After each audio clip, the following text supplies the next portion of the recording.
Hey, what's up everyone? Welcome back to the channel. In this video, I'm going to show you guys how to integrate your NotebookLM with the other tools like AI.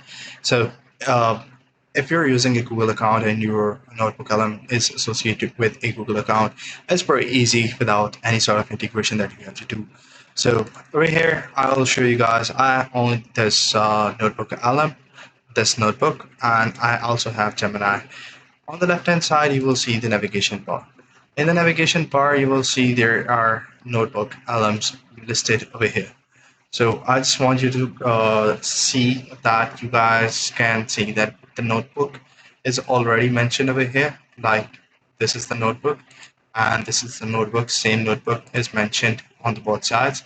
It means it's already been integrated and you guys can use it with Gemini. You can ask any question and it will answer you all from that notebook LM.